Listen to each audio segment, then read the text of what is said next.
네, 오늘 말씀 누가복음 7장 17절에서부터 23절까지 우리 같이 봉독합니다. 예수께 대한 이 소문이 온 유대와 사방에 두루 퍼지니라. 요한의 제자들이 이 모든 일을 그에게 알리니 요한이 그 제자 중 둘을 불러 주께 보내어 이르되 오실 그이가 당신이오니이까 우리가 다른 일을 기다리오리까 하라 하매 그들이 예수께 나와 이르되 세례 요한이 우리를 보내어 당신께 여쭈어 보라고 하기를 오실 그이가 당신이오니이까 우리가 다른 일을 기다리오리까 하더이다 하니 마침 그때 예수께서 질병과 고통과 및 악귀 들린 자를 많이 고치시며 또 많은 맹인을 보게 하시니라. 예수께서 대답하여 이르시되 너희가 가서 보고 들은 것을 요한에게 알리되 맹인이 보며 못 걷는 사람이 걸으며 나병 환자가 깨끗함을 받으며 귀먹은 사람이 들으며 죽은 자가 살아나며 가난한 자에게 복음이 전파된다 하라. 누구든지 나로 말미암아 실족하지 아니하는 자는 복이 있도다 하시니라. 아멘. 네, 여러분 우리 다시 세례자 요한이 예수님에 대해서 가진 의심으로부터 시작을 해보십시다. 여러분 지난주에 우리가 확인을 했듯이 세례 요한은 두 시대의 종말 구점을 가지고 있었습니다. 즉 그는 지난주에 그는 그리스도께서 이 땅에 오시면 사단이 이 땅을 다스리고 있는 이 악한 시대가 끝나고 곧바로 하나님이 다스리는 하나님의 나라가 이 땅에 도래할 것이라고 믿었습니다. 다시 쉽게 말씀을 드리면 그는 이 시대와 또 장차 올 시대 이 두 시대가 이 시대가 끝나면 장차 올 시대가 이어서 도래하는 식으로 생각을 했습니다. 그러나 그가 그리스도라고 믿었던 예수께서 이 땅에 오셨음에도 불구하고 사단이 통치하고 있는 이 악한 시대가 끝나지 않고 있었습니다. 그리스도께서 이 땅에 오셨음에도 불구하고 권력자들은 이 땅에서 여전히 권좌에서 무소불위의 권력을 휘두르고 있었습니다.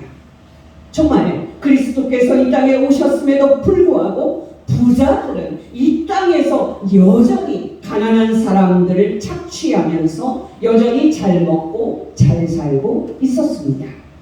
여러분, 하나님의 종말의 심판의 대리인이 그리스도께서 이 땅에 오시면은 심판이 시행되어야 마땅한데 심판은 일어나지 않고 있었습니다. 여러분, 오늘 본문에서는 명확히 밝히지 않지만은 자기의 두 제자를 예수님께 물으라고 보낼 때 요한은 감옥에 갇혀 있었습니다. 누가복음 3장 19절에서 20절입니다. 분봉왕 헤롯 안티파스는 자기 동생의 아내 헤로디아와 관련된 일과 또 자기가 행한 모든 악한 일 때문에 요한에게 책망을 받았고 그 위에 한 가지 악을 더하여 요한을 옥에 가두니라. 또 마태복음 11장 2절에서 6절입니다. 요한이 그리스도께서 하신 일을 듣고 제자들 보내어 예수께 여짜오되 오실 그이가 당신이오니이까 우리가 다른 일을 기다리오리이까 예수께서 그들에게 대답하여 이르시되 너희가 가서 지금 듣고 보는 것을 요한에게 알려라. 맹인이 보며 못 걷는 사람이 걸으며 나병 환자가 깨끗함을 받으며 못 듣는 자가 들으며 죽은 자가 살아나며 가난한 자에게 복음이 전파된다 하라. 누구든지 나로 말미암아 실족하지 아니하는 자는 복이 있도다 하시니라. 여러분, 요한은 자기가 헤롯 안티파스에게 체포가 돼서 마케루스 요새 감옥에 갇혀 있을 때 분명 자기의 기대대로 일이 진행되지 않고 있다고 생각을 했을 겁니다. 요한은 분명 그리스도께서 오셨으니까 자기는 감옥에서 풀려나고 헤롯 안티파스는 권좌에서 쫓겨나고 심판을 받을 거라고 생각을 했을 겁니다. 그러나 자기가 그리스도라고 굳게 믿었던 예수께서 사역을 시작하셨음에도 불구하고 이 땅에서는 심판과 관련해서 아무 일도 일어나지 않고 있었습니다. 그리스도께서 오셨음에도 불구하고 이 땅에 존재하는 이 악한 질서는 그대로 존재하고 있었습니다. 정말 놀랍게도 그리스도께서 오셨음에도 불구하고 이 세상의 악한 현실은 하나도 변함없이 그대로였습니다. 여러분께서 요한이 그때 예수님 때문에 느낀 당황함과 의심을 이해할 수 있도록 제가 설명을 드렸는데요. 여러분에게 요한이 느낀 그 의심이 생생하게 느껴지십니까? 여러분 기억하시기 바랍니다. 여러분이 요한이 예수님에게 대해서 가진 의심을 생생하게 느끼셔야 요한의 기대와 다르게 예수님 안에서 이 땅에 도래한 하나님 나라의 방식을 이해할 수가 있습니다. 여러분, 당신이 그리스도가 맞는지 제자들을 보내서 정면으로 물어보는 요한에게 예수께서 뭐라고 답변을 하셨습니까? 당신이 지금 무엇을 하고 있는지, 당신이 지금 하고 있는 일을 요한에게 알리라고 말씀하셨습니다. 누가복음 7장 17절에서 23절 말씀 공동 번역으로 말씀을 드립니다. 나인성 과부의 독자를 살리신 예수의 이 이야기가 온 유대와 그 주위에 있는 모든 지역에 두루 퍼져나갔다. 요한의 제자들이 이 모든 일을 요한에게 알렸다. 그래서 요한은 자기 제자 두 사람을 불러서 예수께 보내어 오시기로 되어 있는 분이 선생님입니까? 그렇지 않으면 우리가 또 다른 분을 기다려야 하겠습니까? 하고 묻게 하였다. 그 두 사람이 예수께 가서 세례자 요한이 저희를 선생님께 보내면서 오시기로 되어 있는 분이 선생님입니까? 그렇지 않으면 우리가 또 다른 분을 기다려야 하겠습니까? 하고 물어보라고 하십니다. 하고 말하였다. 마침 그때 예수께서는 온갖 질병과 고통과 마귀에게 시달리는 많은 사람들을 고쳐주시고 또 많은 소경들의 눈도 뜨게 해주시고 계셨다. 그래서 예수께서는 요한의 제자들에게 이렇게 대답하셨다. 너희가 보고 들은 대로 요한에게 가서 알려라. 소경이 보게 되고 절린 바위가 제대로 걸으며 나병 환자가 깨끗함을 받으며 귀머거리가 들으며 혹은 죽은 사람이 살아나고 가난한 사람이 복음을 듣는다. 나에게 의심을 품지 않는 사람은 복이 있다. 요한이 감옥에서 예수님의 이 말을 들었을 때 그가 어떤 반응을 보였을까요? 놀랍게도 성경은 그에 대해서 말하지 않습니다. 그러나 여러분, 분명히 요한은 예수님의 이 말을 듣고 예수님에 대한 의심을 거두었을 겁니다. 그리고 더 나아가서 요한은 예수께서 그리스도이심을 확신하고 순교를 했을 것입니다. 왜냐하면 요한은 이 장면 이후에 예수께 어떠한 의심도 보이지 않기 때문입니다. 요한은 이 장면 이후로 역사의 무대에서 사라집니다. 여러분이 알다시피 이후에 요한은 헤롯 안티파스에 의해 목이 베어 죽임을 당했기 때문입니다. 예수님의 성령 충만한 사역을 들은 헤롯 안티파스의 반응을 말씀을 드립니다. 누가복음 9장 6절에서 9절 말씀. 예수의 제자들이 나가 각 마을에 두루 다니며 곳곳에 복음을 전하며 병을 고치더라. 분봉한 헤롯 안티파스가 이 모든 일을 듣고 심히 당황하니 이는 어떤 사람은 요한이 죽은 자 가운데서 살아났다고도 하며 어떤 사람은 엘리야가 나타났다고도 하며 어떤 사람은 옛 선자 한 사람이 다시 살아났다고도 하니 헤롯 안티파스가 이르되 요한은 내가 목을 베었거늘 이제 이런 일이 들리니 이 사람이 누군가 하며 그를 보고자 하더라. 우리 다시 이 상황을 정리해 보십시다. 여러분은 감옥에 갇혀있던 요한이 내가 오기로 되어 있던 그리스도가 맞다 하는 예수님의 분명한 말을 전해 들었을 때 완전히 설득이 됐을까요? 당연히 설득이 되었을 겁니다. 왜냐하면 예수께서 그때 하고 계셨던 일들은 이사야서 61장에 기록된 고난받는 종인 그리스도가 이 땅에 오시면 이 땅에서 하실 일로 기대가 되었었던 일들이었기 때문입니다. 여러분, 그 일들은 무엇이었습니까? 바로 예수님 때문에 온갖 질병으로 고통당하는 사람들이 육체적인 치유를 경험하고 있었습니다. 정말 예수님 때문에 나병 환자들이 몸의 불구를 치유를 받고 육체적인 치유와 함께 하나님의 백성으로의 그 회복을 경험하고 있었습니다. 또 예수님 때문에 귀신 들려서 고통당하는 사람들이 귀신이 나가고 정신이 온전해지는 해방을 경험하고 있었습니다. 정말 놀랍게도 예수님 때문에 죽은 사람이 다시 살아나서 죽음의 정복을 경험하고 영생을 맛보고 있었습니다. 마지막으로 중요한 것이 무엇인지 아십니까? 예수님 때문에 가난한 사람들이 하나님의 위로와 축복을 경험하고 있었습니다. 여러분, 우리는 솔직히 예수께서 이런 일을 하셨다 하고 말하는 복음서를 읽을 때 감흥이 별로 없습니다. 그냥 예수께서 그런 일을 하셨구나 하는 정도이지 감동이 별로 없습니다. 왜냐하면 예수께서 하신 그 일들이 어떤 구원의 성격을 갖는지 이해할 수 있는 배경 지식이 우리에게 없기 때문이고요. 또 익숙해지면은 그 질문을 할 필요 없이 잘 안다는 착각이 우리에게 생기기 때문입니다. 예수께서 이 땅에 오셔서 하셨던 일들이 하나님의 나라의 도래의 관점에서 어떤 의미가 있는지를 말씀을 드립니다. 여러분, 먼저 가난한 사람을 생각해 보겠습니다. 여러분, 우리가 의식하지 않고 읽어서 그렇지 복음서 이야기는 그렇게 유쾌한 이야기가 아닙니다. 왜냐하면 복음서에서 주인공으로 등장하는 사람들은 한결같이 사회에서 밑바닥에 있는 사람들이고 이 세상에서 천대를 받는 사람들이기 때문입니다. 여러분, 생각해 보십시오. TV 드라마에서 이 사회에서 밑바닥에 있는 천한 사람들이 주인공으로 나온다면 사람들이 그 드라마를 볼까요? 정말 TV 드라마 주인공이 잘생긴 젊은 청년과 이쁜 젊은 아가씨가 아닌 못생기고 뚱뚱한 사람이라면 사람들이 그 드라마를 볼까요? 분명히 사람들은 채널을 돌릴 겁니다. 바로 그래서 여러분, TV 드라마 주인공들이 하나같이 다 잘생기고 이쁜 겁니다. 심지어 여러분, 드라마 주인공이 가난한 역할을 맡아서 행한다고 할지라도 그 사람도 잘생기고 이쁜 사람으로 나옵니다.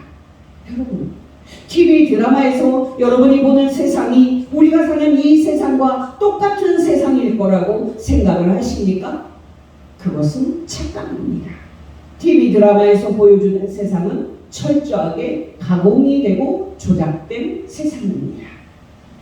여러분, 용서하시고 들어주시기 바랍니다. 제가 가끔 식당을 가면은 식사하는 사람들을 한번 쭉 보게 되는데요. 다 얼굴이 평범하고 또 평범 이하의 사람들이 대부분입니다.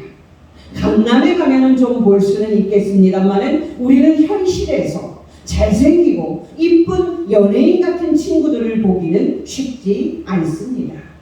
여러분, 왜 제가 이 이야기를 하고 있습니까? 바로 이 세상은 그 본질이 잘생기고 이쁜 사람을 선호하기 때문입니다. 여러분, 왜 광고에 나오는 사람들이 하나같이 잘생기고 이쁜 젊은 사람들입니까? 그래야만 그 물건이 잘 팔리기 때문입니다. 그만큼 사람은 잘생기고 이쁜 사람을 선호합니다. 정말 사람은 돈 있는 사람을 선호하고 정말 사람은 잘 나가고 힘 있는 사람을 선호합니다. 바로 이게 사람이고요. 바로 이게 세상입니다. 근데 여러분, 누가복음에서 이야기마다 주인공으로 등장시키는 사람들이 누굽니까? 여러분, 놀라지 마시기 바랍니다. 누가복음에서 이야기마다 매번 주인공으로 등장시키는 사람들은 이 세상에서 그 사람들을 보면 우리가 얼굴을 돌리는 더러운 냄새나는 사람들입니다. 여러분, 기억나십니까? 우리 어렸을 때 할머니, 할아버지가 함께 사는 대가족 생활을 했습니다. 그때 어린 손자, 손녀들은 할아버지, 할머니에게서 냄새가 난다고 가기를 꺼려했습니다. 여러분, 우리가 복음서를 아무 생각 없이 읽어서 그렇지 복음서 이야기는 모두 드라마라면 우리가 보고 싶지 않아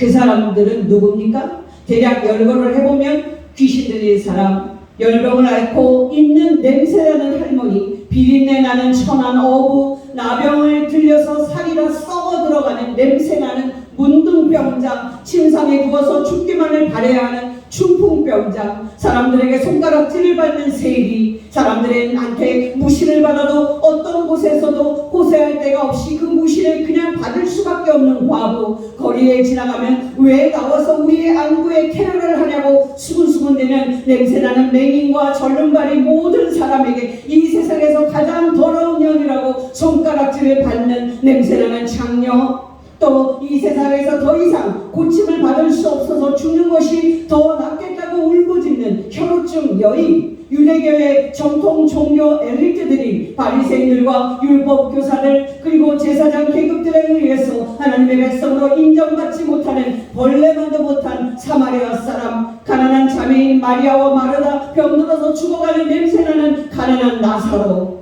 이런 사람들입니다. 여러분, 저는 오늘 설교를 준비하면서 누가복음 이야기에 주인공으로 등장하는 사람들을 쭉 적으면서 깜짝 너무나도 놀랐습니다.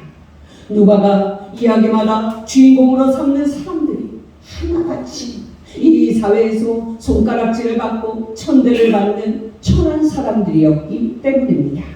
정말 예수께서 만나주시는 모든 주인공들이 하나같이 이 세상에서 사람들에게 수모와 모욕을 당해도 항의 한번 하지 못하는 힘없는 사람들이기 때문입니다.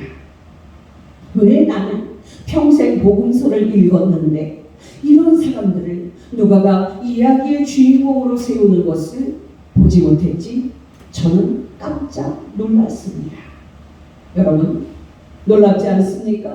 그리스도께서 이 땅에 오시자 그동안에 이 세상에서 사람들에게 서름과 냉대를 받고 한쪽 안 보이는 곳에서 처박혀서 울며 숨죽이고 살던 천한 사람들이 역사의 주역으로 등장을 하고 있는 겁니다.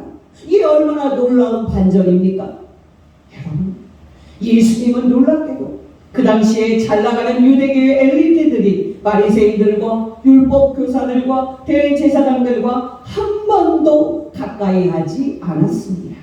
또 예수께서는 그 당시에 부유하고 힘있는 장로들과 헤롯 안티파스와 왕들과 로마 총독 빌라도와도 한 번도 가까이 하지 않으셨습니다. 여러분, 솔직히 말해서 오늘날 교회에 이 사회에서 잘 나가고 사자 직업을 가진 사람들이 오면 좋은 대접을 받고 빨리 장로 권사가 되지 않습니까? 반면에 여러분, 이 사회에서 별걸 일 없고 교회에 헌금 낼 능력도 없는 가난한 사람들이 교회에 오면 대접도 못 받고 천하게 여김을 받지 않습니까? 놀랍게도 우리 예수님은 우리와 정반대로 행동을 하셨습니다. 여러분은 우리 예수님이 이런 분이신 것을 알고 계셨습니까? 저는 이런 예수님을 이번에 처음 알아서 너무나도 충격을 받았습니다. 여러분, 가난한 사람에 대해 제가 말한다고 했는데 기본적인 이야기를 해야 여러분이 이해할 것 같아서 말씀을 드렸습니다. 여러분, 기억하시기 바랍니다. 누가는 예수께서 가난한 사람들과 가까이 하셨다는 사실을 강조해서 말합니다. 정말 놀랍게도 누가는 예수께서 실제로 이 사회에서 부자들과 권력자들에게 억압과 착취를 받아 경제적으로 고통스럽게 사는 가난한 사람들과 함께 하셨습니다.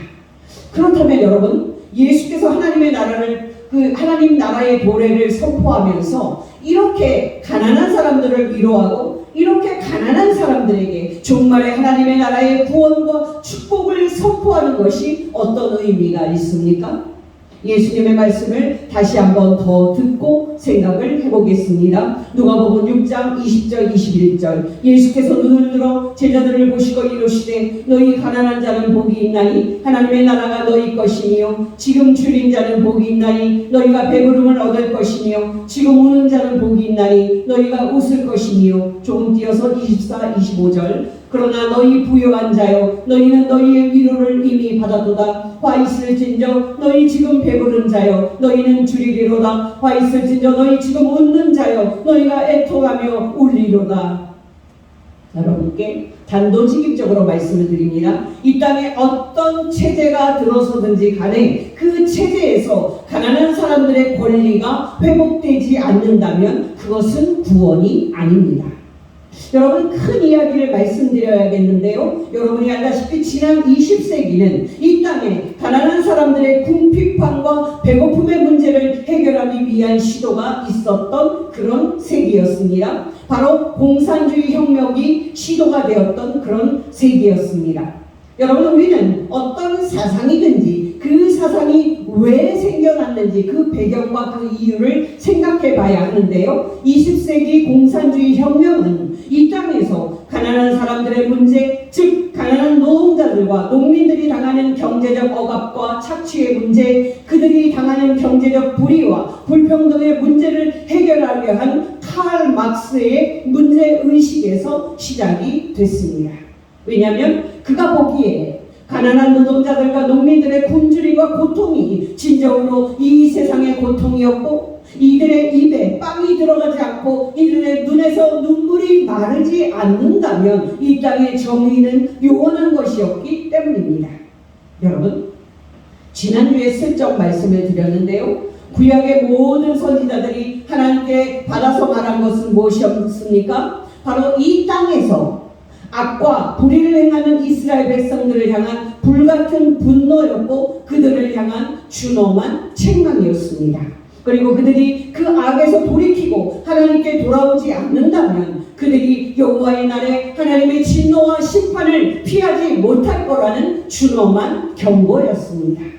몇 개의 말씀을 읽어드립니다. 이사야서 10장 1절에서 4절 말씀. 불의한 법령을 만들며 불의한 말을 기록하며 가난한 자를 불공평하게 간결하여 가난한 내 백성의 권리를 박탈하며 과부에게 도색하고 고아의 것을 약탈하는 자는 화 있을진저 하나님께서 너희를 벌하시는 날과 멀리서 오는 환난 때에 너희가 어떻게 하려느냐. 너희가 누구에게로 도망하여 도움을 구하겠으며 너희의 영화를 어느 곳에 두려느냐. 너희가 포로된 자 아래서 구부리며 죽임을 당한 자 아래에 엎드러질 따름이니라. 그럴지라도 여호와의 진노가 너희에게서 돌아서지 아니하며 그의 손이 여전히 펴져 있으리라.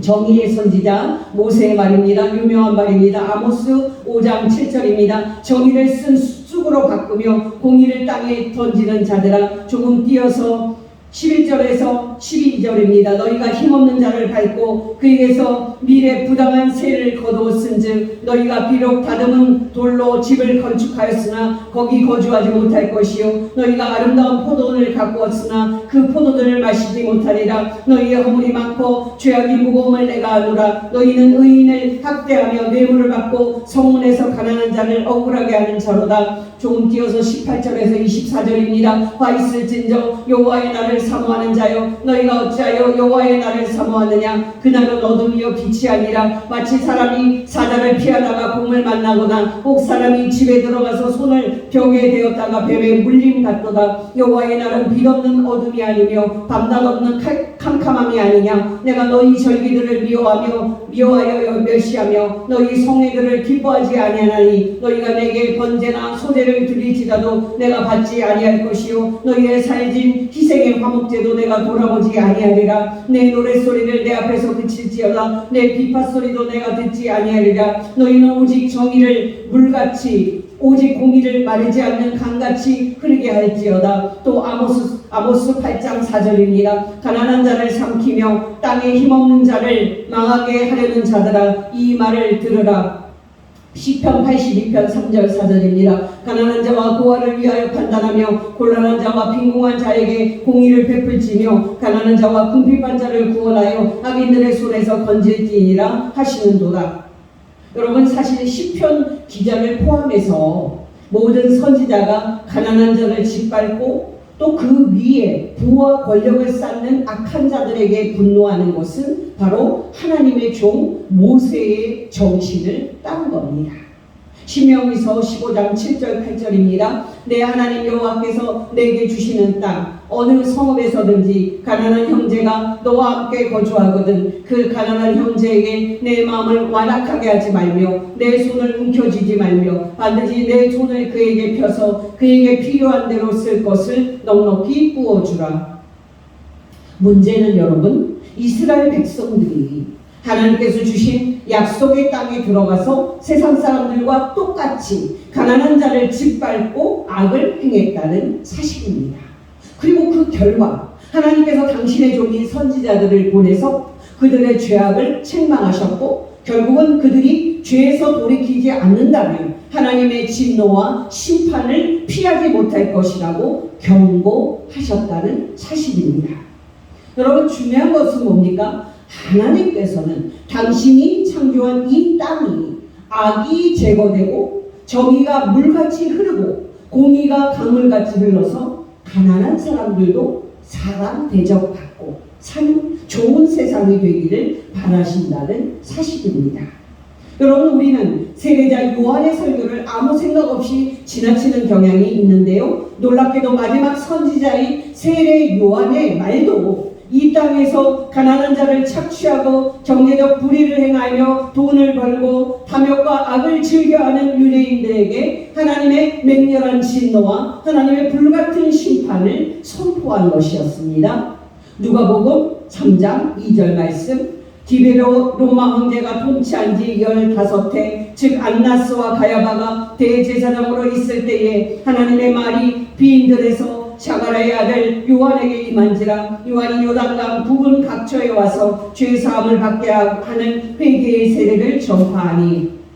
조금 이어서 7절에서 14절입니다. 요한이 세례를 받으러 나오는 무리에게 이르되 독사의 자식들아 누가 너희에게 일러 장차 올 진노를 피하라 하더냐. 그러므로 회개에 합당한 열매를 맺고 속으로 아브라함이 우리 조상이라 말하지 말라. 내가 너희에게 이르노니 하나님이 능히 이 돌로도 아브라함의 자손이 되게 하시리라. 이미 도끼가 나무 뿌리에 놓였으니 좋은 열매 맺지 아니하는 나무마다 이제 찍혀 불에 던져지리라. 우리가 요한에게 물어 이르되 그러면 우리가 무엇을 하리이까? 요한이 대답하여 이르되 옷 두 벌 있는 자는 옷 없는 자에게 나눠줄 것이요 먹을 것이 없는 자도 그렇게 할 것이니라 하고 세리들도 세례를 받고자 하여 와서 요한에게 이르되 선생이여 우리가 무엇을 하리이까 하며 요한이 이르되 부과된 것 외에는 세금을 거두지 말라 하고 군인들도 요한에게 물어 이르되 선생이여 우리는 무엇을 하리이까 하며 요한이 이르되 사람에게서 돈을 강탈하지 말며 거짓으로 사람을 고발하지 말고 받는 급료를 족한 줄로 알라 하니라.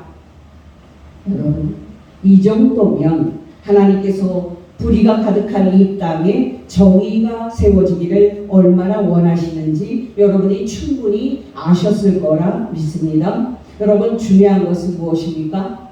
바로 우리 예수님께서 이 땅에 가져오신 하나님의 나라가 바로 이 땅의 경제적 불의를 심판하고 가난한 사람들의 권리를 회복하는 정의의 통치라는 사실입니다.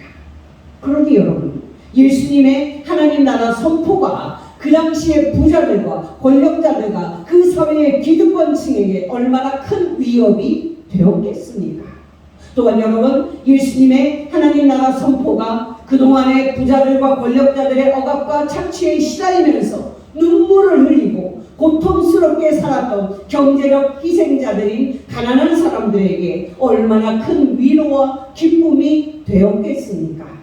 다시 예수님의 말씀입니다. 누가복음 6장 20절 21절 예수께서 눈을 들어 제자들에게 보시고 이르시되 너희 가난한 자는 복이 있나니 하나님의 나라가 너희 것이며 지금 줄인 자는 복이 있나니 너희가 배부름을 얻을 것이며 지금 우는 자는 복이 있나니 너희가 웃을 것이며 조금 뒤고 24, 25절 그러나 너희 부유한 자여 너희는 너희의 위로를 이미 받았도다. 화 있을진저 너희 지금 배부른 자여 너희는 줄이리로다. 화 있을진저 너희 지금 웃는 자여 너희가 애통하며 울리로다. 사실 이스라엘 백성들이 이 땅에서 이루어지기를 간절히 기도한 것은 이 땅에 희년이 오는 겁니다. 희년. 여러분, 쉽게 말씀을 드리면 희년은 안식년인 일곱째를 7번 보내고 난 후 다음에 요 신년을 가리키는데요. 이 희년이 되면은 이스라엘 땅에 경제적 불의를 제거하고 정의를 다시 세우라고 하나님께서 희년을 제정하셨습니다. 예를 들어서 여러분, 사람이라는 게 돈이 없으면은 먹고 살기 위해 담보물을 주고 돈도 빌리고 또 그 빚을 갚지 못하면은 자신의 몸을 팔아서 종노릇도 하게 되지 않습니까? 오늘날도 그렇지만은 그런 일이 구약 시대든 또 예수님의 당시 그 시대든 아주 흔했습니다. 근데 여러분, 희년이 되면은 빚진 사람은 그 빚을 다 탕감받았습니다. 그리고 저당 잡히고 빼앗겼던 토지의 권리도 되찾아서 새롭게 삶을 다시 시작할 수 있습니다. 물론 빚을 갚지 못해서 신분이 종으로 전락이 됐던 그런 사람들이 종에서 풀려나서 다시 자유를 되찾을 수 있습니다. 그러니 여러분, 이스라엘 백성 중에 가난한 사람들과 사회적 약자들이 이 땅에 하나님께서 은혜를 베푸시는 희년이 오기를 얼마나 고대했겠습니까?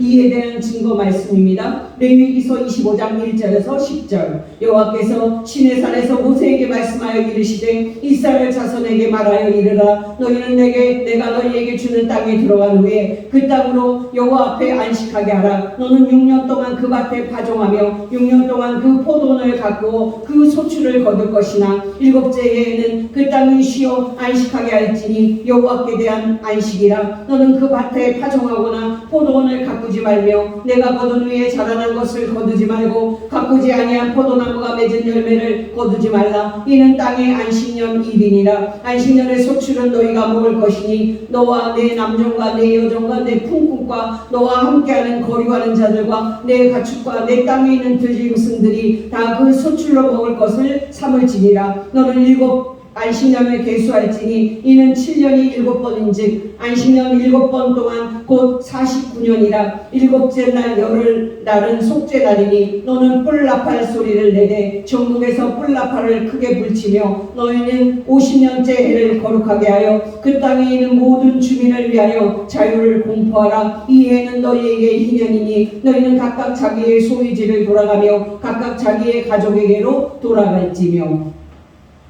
근데 여러분, 아무리 좋은 제도를 하나님께서 마련해 주셨어도 사람들이 하나님의 이 명령을 순종하지 않으면 그림의 떡인 겁니다.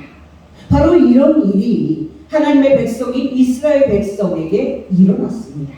오늘날의 우리처럼 이스라엘 백성들은 악한 죄성이 있었기 때문에 자신들의 탐욕만 채우려고 했습니다. 그래서 여러분, 이스라엘 역사에서는 희년이 한 번도 시행된 적이 없었습니다. 정확하게 말한다면 희년을 한 번 시행할 뻔했던 적은 있습니다. 여러분, 사람이 위급하면 하나님 저 좀 살려주세요. 하나님께서 명령하신 거 다 순종하겠습니다. 하지 않습니까? 바로 그런 일이 이스라엘 역사에서 한 번 있었습니다.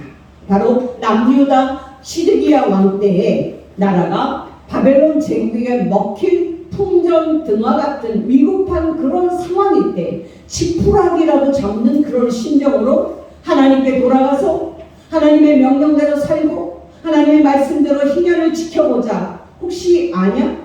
하나님께서 우리를 바벨론의 위협에서 구출해 주실지 혹시 아는가? 하고 희년을 지켰습니다. 예레미야 34장 8절에서 17절 말씀인데 이 본문에 나오는 시드기야 왕의 희년 선포는 직전에 예레미야 선지자를 통해서 유다가 바벨론 왕 느부갓네살에게 멸망을 당하고 또 본인도 사로잡힐 거라는 하나님의 심판의 말을 듣자 다급하게 그가 단행한 순종이었습니다. 예레미야 34장 8절에서 17절 말씀. 시드기야 왕이 예루살렘에 있는 모든 백성과 한 가지로 하나님 앞에서 계약을 맺고 희년의 자유를 선포한 후에 여호와께로부터 말이 예레미야에게 임하니라. 그 계약은 사람마다 각기 히브리 남녀 노비를 놓아 자유롭게 하고 그의 동족 유다인을 종으로 삼지 못하게 한 것이다. 이 계약에 가담한 고관들과 모든 백성이 각기 노비를 자유롭게 하고 다시는 종을 삼지 말라 함을 듣고 그대로 순복하여 노비를 놓았더니 후에 그들의 뜻이 변하여 자유를 주었던 노비를 다시 끌어다가 복종시켜 다시 노비로 삼았더라. 그러므로 여호와의 말이 여호와께로부터 예레미야에게 임하니라. 이르시되 이스라엘 하나님 여호와께서 이와 같이 말씀하시니라. 내가 너희 선조를 애굽 땅 종의 집에서 인도하여 낼 때에 그들과 언약을 맺으며 이르기를 너희 형제 히브리 사람이 내게 팔려왔거든 너희는 7년 되는 해에 그를 놓아줄 것이니라. 그가 6년 동안 너를 섬겼은즉 그를 놓아 자유롭게 할지니라 하였으나 너희 선조가 내게 순종하지 아니하며 내게 귀를 기울이지도 아니하였느니라. 그러나 너희는 이제 돌이켜 내 눈앞에 바른 일을 행하여 각기 이웃에게 자유를 선포하되 내 이름으로 일컬음을 받는 집에서 내 앞에서 계약을 맺었거늘 너희가 돌이켜 내 이름을 더럽히고 각기 놓아 그들의 마음대로 자유롭게 하였던 노비를 다시 끌어다가 다시 너희에게 복종시켜 너희의 노비로 삼았도다. 그러므로 여호와께서 이와 같이 말씀하신즉 내가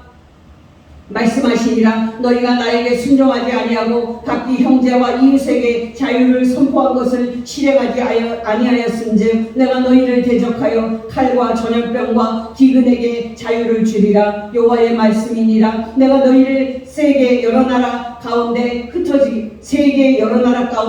흩어지게 할 것이며.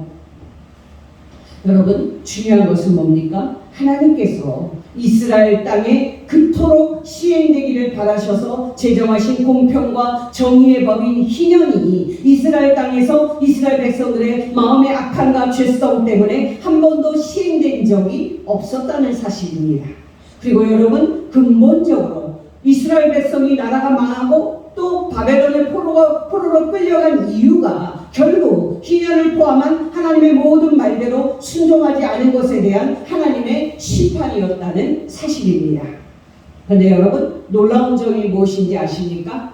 예수님의 오심으로 그토록 바라던 희년이 이 땅에 왔다는 사실이고 그 희년의 도래와 함께 이 땅에 가난한 사람들에게 하나님의 은혜와 자비의 은총이 부어졌다는 사실입니다. 바로 이것이 소위 그리스도 취임 연설이라고 불리우는 나사렛 회당 설교에서 예수께서 선포하신 사실입니다. 누가복음 4장 16절에서 21절 말씀 공동 번역입니다.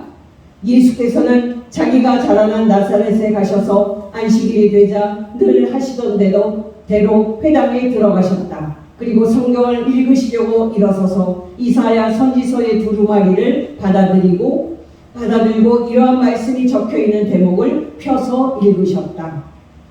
주님의 명령이 나에게 내리셨다. 주께서 나에게 기름을 부으시어 가난한 사람들에게 복음을 전하게 하셨다. 주께서 나를 보내시어 묶인 사람들에게는 해방을 알려주고 눈먼 사람들은 보게 하고 얽매인 사람들에게는 자유를 주며 하나님의 은혜의 해를 선포하게 하셨다. 예수께서 두루마리를 말아서 시중 들던 사람에게 되돌려주고 자리에서 앉으시사 회당에 모였던 사람들의 눈이 모두 예수에게 쏠렸다. 예수께서는 이 성경의 말씀이 오늘 너희가 들은 이 자리에서 이루어졌다 하고 말씀하셨다.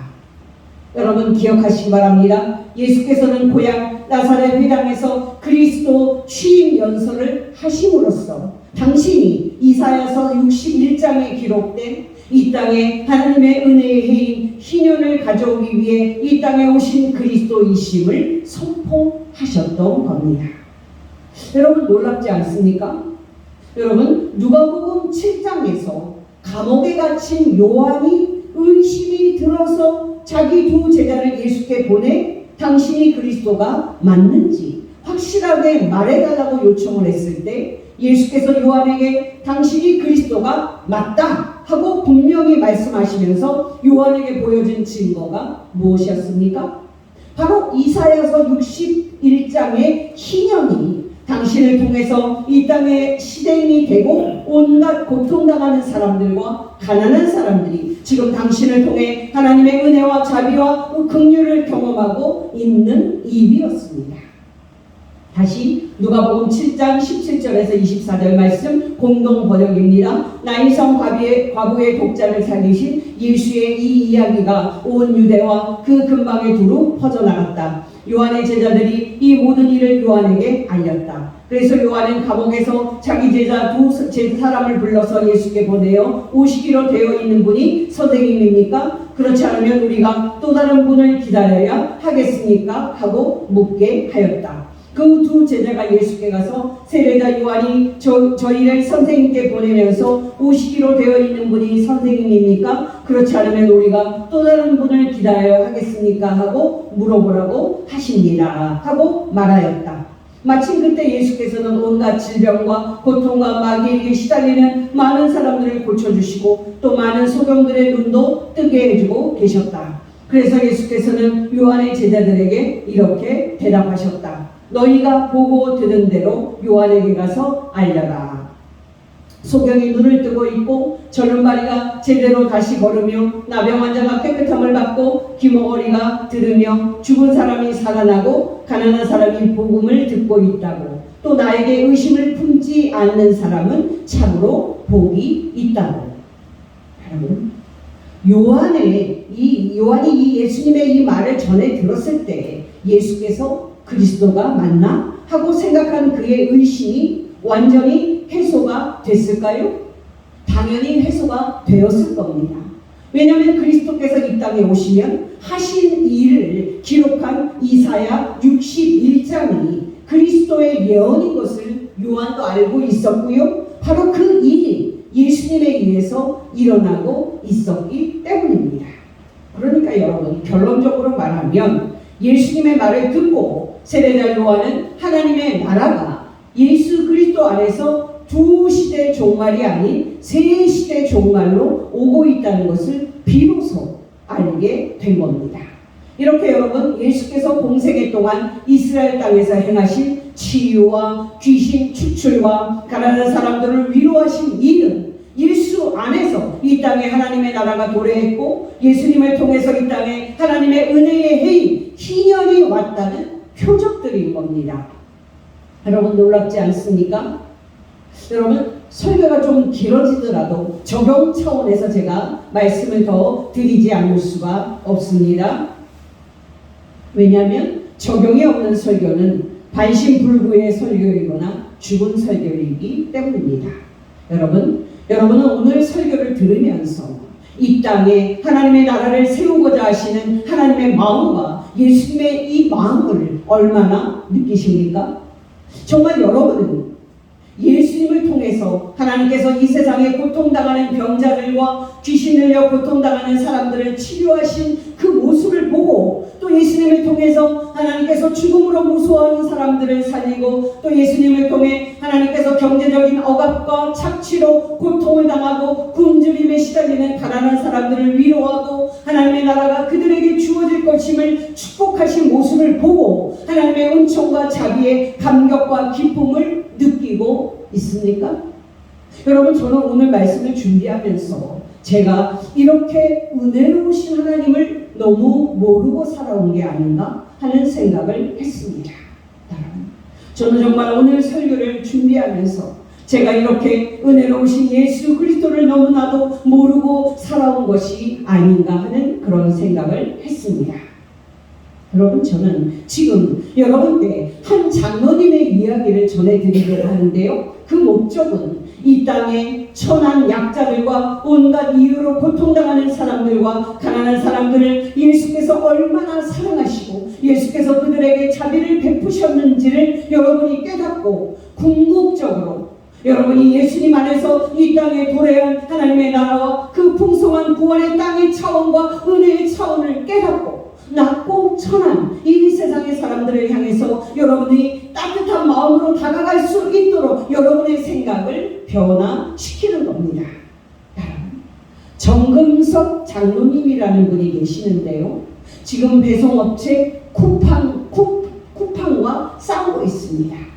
그분은 오늘도 거리에서 또 국회에서 쿠팡을 배달하는 노동자들의 인권과 노동 조건의 향상을 위해서 싸우고 있습니다. 여러분, 지금 제 말을 들으면 이 장로님이 운동권 출신이고 과격한 신앙인일 것 같죠? 여러분, 놀라지 마시기 바랍니다. 이 장로님은 한 중요한 계기가 있어서 이런 시위와 이런 싸움을 하고 있지. 최근까지도 아내와 함께 10년 은퇴 후에는 방글라데시에서 선교 활동을 했던 보수적이고 믿음이 좋은 장로님이었습니다. 소속은 장로교 통합 수원성교회 장로였습니다. 근데 여러분, 평생 노동자들의 인권과 노동 조건 개선에 조금도 관심이 없이 그냥 교회 생활 잘하고 그냥 선교하는 게 신앙의 전부라고 생각을 하셨던 이 장로님이 왜 갑자기 변했는지 아십니까? 바로 아들의 죽음 때문이었습니다. 여러분, 놀랍게도 이 장로님의 아들 정슬기 씨는 남양주에서 심야 로켓 배송을 마치고 집으로 돌아오자마자 사망했습니다. 왜냐하면 과로한 나머지 심근경색이 왔기 때문입니다. 지난해 3월부터 올해 5월 28일까지 1년 넘게 쿠팡 새벽 배송을 했던 아들은 주 6일 오후 8시 30분에 출근을 해서 다음날 오전 7시까지 개처럼 일하고 개처럼 달렸습니다. 이 아들은 독실한 크리스찬으로 실용음악을 전공했지만 자녀가 4명이었기 때문에 1년 전부터 심야 배송을 해왔는데 안타깝게도 비극적인 죽음을 맞이했습니다. 바로 아들의 이 죽음이 이 장로님의 인생과 생각을 바꾸어 놓은 겁니다. 산재 처리가 어렵다는 회사의 말을 듣고 이 장로님은 날마다 아들과 아들 같은 노동자들의 인권과 노동 조건 향상을 위해서 싸우고 있습니다. 여러분, 장로님의 말을 직접 들어보십시오. 저는 사실 방글라데시에 하루빨리 돌아가고 싶습니다. 그래도 올해까지는 여기 머물면서 노동 조건 향상을 하겠다는 쿠팡의 약속을 받아내고 진정한 사과와 배상을 받는 것이 저의 목표예요. 그래서 다시는 우리 아이와 같이 죽임당하는 사람이 없었으면 좋겠어요. 성경의 가르침 중에 어려운 사람들을 돌보라는 거 있잖아요. 그런데 내 자식 키우고 내 가정 꾸리느라 저는 그 일을 잘 못하고 살았어요.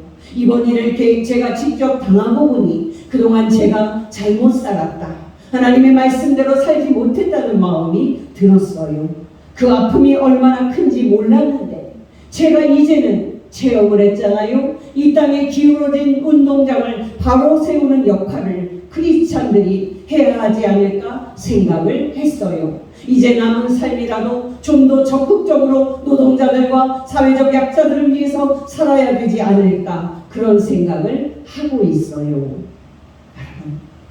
여러분의 마음속으로 고민해 보시기 바랍니다. 여러분이 사회적 약자들을 대할 때 어떻게 대해야 하고 어떻게 행동해야 하는지 고민해 보시기를 바랍니다.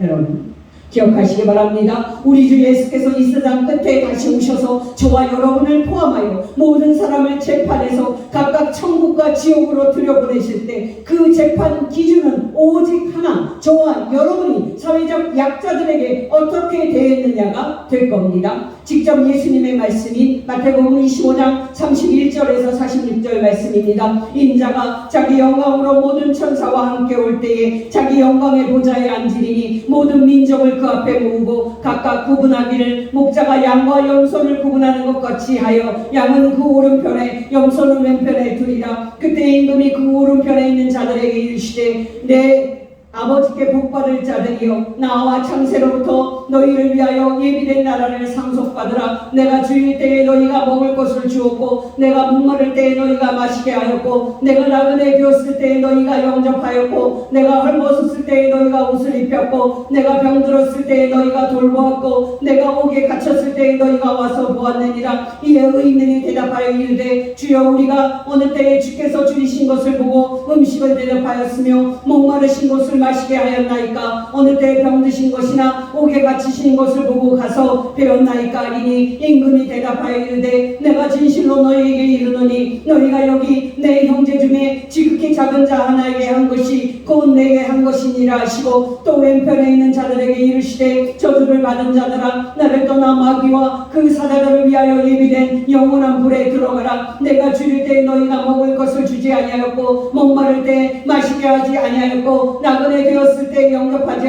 아니하였고 헐벗었을 때 옷 입히지 아니하였고 병들었을 때와 옥에 갇혔을 때 돌보지 아니하였느니라 하시니 그들도 대답하여 이르되 주여 우리가 어느 때에 주께서 줄이신 것이나 목마르신 것이나 나그네 되신 것이나 헐벗으신 것이나 병드신 것이나 옥에 갇히신 것을 보고 공양하지 아니하더이까? 이에 임금이 대답하여 이르시되 내가 진실로 너희에게 이르노니 이 지극히 작은 자 하나에게 하지 아니한 것이 곧 내게 하지 아니한 것이니라 하시리니 그들은 영벌에 의인들은 영생에 들어가리라 하시니라. 아멘.